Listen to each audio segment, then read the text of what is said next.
सदियों से क्लासरूम्स में क्रिस्टोफर कोलंबस की एक सीधी सादी कहानी पढ़ाई जाती रही है। 1492 में इस इटालियन एक्सप्लोरर ने स्पेनिश फ्लैग के तहत अमेरिका की खोज की। इस इवेंट को अक्सर वो मोमेंट माना जाता है जब अमेरिकस का यूरोप से इंट्रोडक्शन हुआ, जो हिस्ट्री में एक अहम मोड़ था। कोलंबस ने स्पेन से 3 शिप्स के साथ यात्रा शुरू की, सांता मरिया, पिंटा और नीना। उसका गोल था ईस्ट इंडीज के लिए एक तेज समुद्री रास्ता खोजना। कई हफ्तों तक समुद्र में रहने के बाद 12 अक्टूबर 1492 को जमीन दिखाई दी। वो कैरिबियन में एक आइलैंड पर पहुंचा, शायद बहामास में, और उसका नाम सैन साल्वाडोर रखा। कोलंबस को लगा कि वो एशिया पहुंच गया है। यह एक गलत फहमी थी जो उसे जिंदगी भर रही। उसके आने से अमेरिकाज में यूरोपियन एक्सप्लोरेशन और कॉलोनाइजेशन की शुरुआत हुई, लेकिन इससे उन इंडिजिनस पॉपुलेशंस को भी बहुत दुख झेलना पड़ा जो वहां हजारों सालों से रह रहे थे। कोलंबस की 1492 की वॉयज की जानी मानी कहानी दमदार है, लेकिन यह अकेली कहानी नहीं है।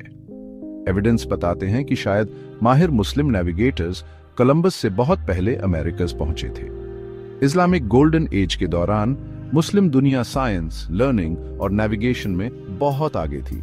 मुस्लिम सेलर्स अपनी महारत के लिए मशहूर थे। वे एडवांस्ड इंस्ट्रूमेंट्स और डिटेल चार्ट्स का इस्तेमाल करते थे।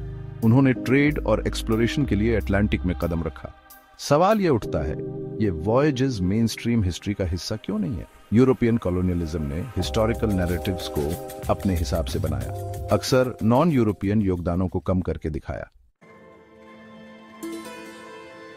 कोलंबस के 1492 के एक्सपेडिशन का मकसद एशिया के लिए पश्चिम की ओर समुद्री रास्ता खोजना था। स्पेनिश राजा रानी के सपोर्ट से वो ईस्ट इंडीज की दौलत की तलाश में था। कोलंबस ने अर्थ के घेरे का अंदाजा कम लगाया था और अमेरिकन कॉन्टिनेंट्स के होने का अनुमान नहीं लगाया था। जब वो कैरिबियन में उतरा तो उसे लगा कि वो एशिया पहुंच गया है। कोलंबस ने वहां के मूल निवासियों को इंडियंस कहा। यह टर्म चलता रहा। 1506 में उसकी मौत हो गई। उसे पता ही नहीं चला कि उसने एक नए कॉन्टिनेंट की खोज की है। उसकी वॉयजेस ने यूरोप और अमेरिकास के बीच लगातार कांटेक्ट शुरू किया, जिससे दुनिया का इतिहास बदल गया। पिरी रेज मैप अमेरिकस के प्री कोलंबियन ज्ञान का एक दिलचस्प सबूत है। पिरी रेज, एक ऑटोमन एडमिरल, ने 1513 में एक वर्ल्ड मैप बनाया जिसमें साउथ अमेरिका के कुछ हिस्से दिखाए गए थे। उस समय के हिसाब से मैप की एक्यूरेसी कमाल की है, जिसमें डिटेल्ड कोस्ट लाइन्स और फीचर्स दिखाए गए हैं। पिरी रेज ने करीब 20 अलग अलग सोर्स मैप्स का इस्तेमाल किया, जिनमें कुछ कोलंबस के भी थे।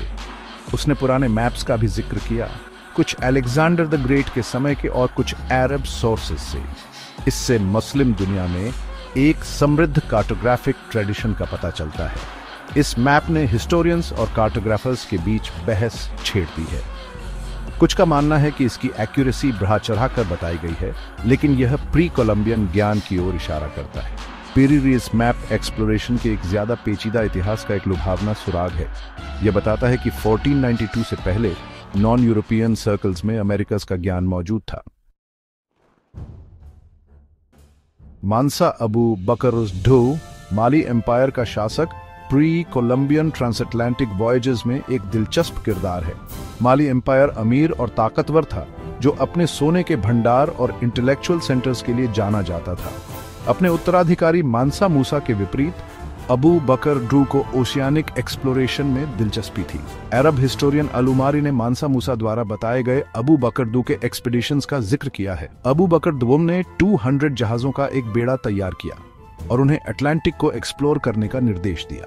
सिर्फ एक जहाज लौटा, जिसने समुद्र में एक बड़ी नदी या करंट के होने की खबर दी। बिना रुके अबू बकर ड्रू ने 1311 में 2000 जहाजों का दूसरा एक्सपीडिशन लीड किया और कभी वापस नहीं लौटा।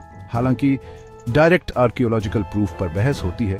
यह अकाउंट बताता है कि उनके अमेरिकस पहुंचने की बात को गंभीरता से लिया जाना चाहिए।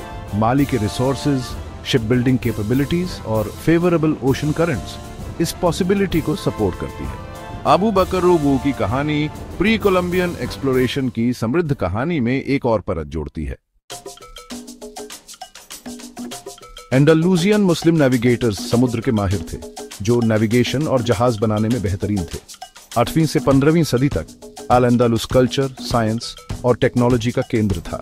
एंडलुसियन सेलर्स एडवांस्ड इंस्ट्रूमेंट्स का इस्तेमाल करते थे और डिटेल्ड नॉटिकल चार्ट्स बनाते थे।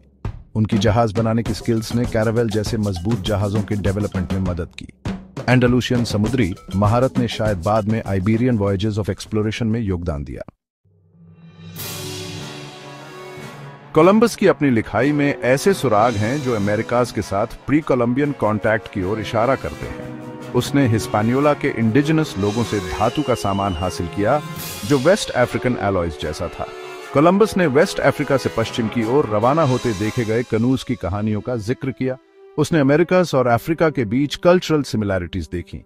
ये सुराग पहले के ट्रांस अटलांटिक वॉयजेस की पॉसिबिलिटी की ओर इशारा करते हैं।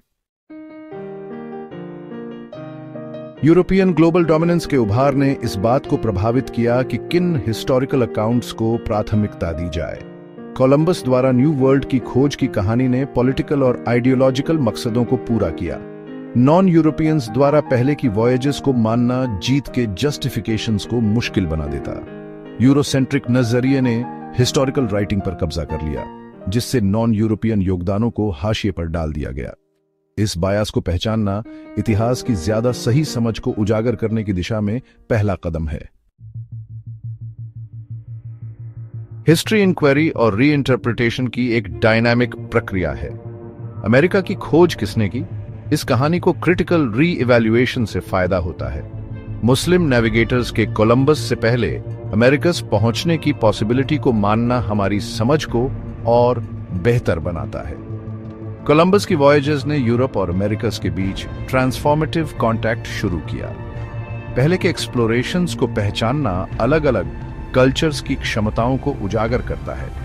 पिरी rice, Mansa Abu Bakr do और एंडलुसियन सेलर्स की कहानियों को पहचान मिलनी चाहिए। उनके योगदान ग्लोबल एक्सप्लोरेशन पर हमारे नजरिए को बड़ा करते हैं। हम अनकही कहानियों को एक्सप्लोर करने में क्यूरियोसिटी और क्रिटिकल थिंकिंग को इनकरेज करते हैं। ऐसा करके हम इंसानी कोशिशों की एक ज्यादा समृद्ध और सही तस्वीर बना सकते हैं। यह हमारी कलेक्टिव ग्लोबल हेरिटेज में सभी लोगों के योगदान का जश्न मनाता है।